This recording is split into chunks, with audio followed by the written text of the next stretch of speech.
Diane Swonk, Senior Managing Director and Chief Economist at Mesirow Financial, and Andrew Brimmer, President of Brimmer and Company. Plus, still with us, our economics editor, Michael McKee. Diane, let me start with you first. Julie Hyman just made a pretty good point. Maybe some disappointment because in its Fed statement today, there was no mention of the recent events, as Julie mentioned, that have been buffeting markets around the world.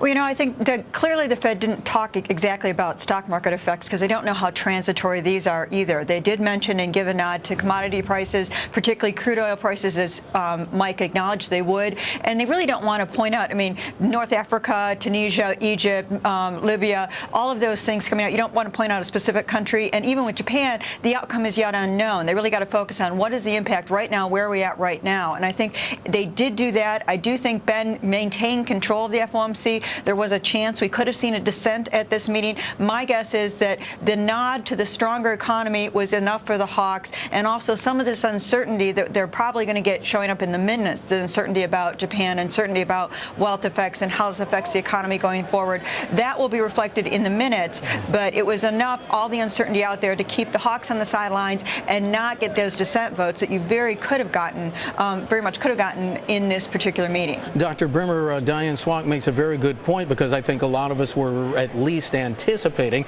that maybe there might be some dissent. How significant is it that Mr. Bernanke was able to keep the ranks closed and have a unanimous decision this time around?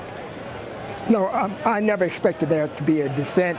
And from my point of view, the important part of the statement is next to the last paragraph of the statement, where the Federal Reserve said that it will continue to monitor the economic outlook, and it will be prepared to use its policy tools as necessary to promote and support economic recovery with price stability. That's the important part.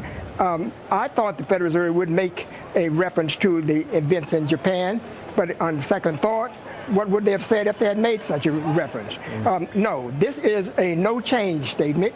The Federal Reserve will continue to target the purchase of the government securities by the end of June, and this is a wait-and-see statement. All right, our economics editor, Michael McKee, is still with us as well. And Michael, I know you've had a chance a little bit more to kind of parse through what this statement said today. Anything else jump out at you? Anything surprise you today?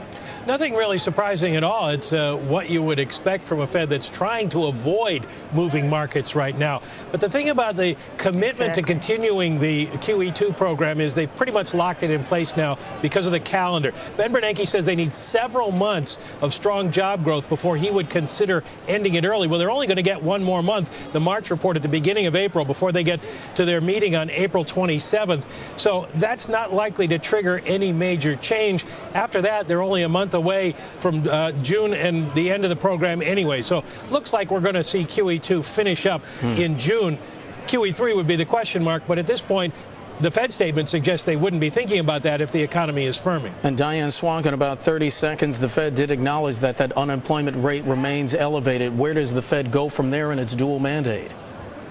Well, this is the key issue. Is the next issue for the Fed is not whether or not they do QE2, is whether or not they continue to backstop the size of their balance sheet by replacing maturing mortgage-backed securities with Treasury bonds. That is something they did in August before they did QE2, and that'll be the next decision. I think it'll be very difficult for the Fed to do that at this stage of the game. I think they'll let their balance sheet run off as long as the economy is stabilizing, even though they still be out of their dual mandate. All right, and we're going to have to leave it there. Diane Swonk joining us from Chicago, Senior Managing Director, Chief Economist, Mesirow Financial. Dr. Andrew Brimmer, President of Brimmer and Company in Washington, and our economics editor, Michael McKee. Thank you all so much. Appreciate it.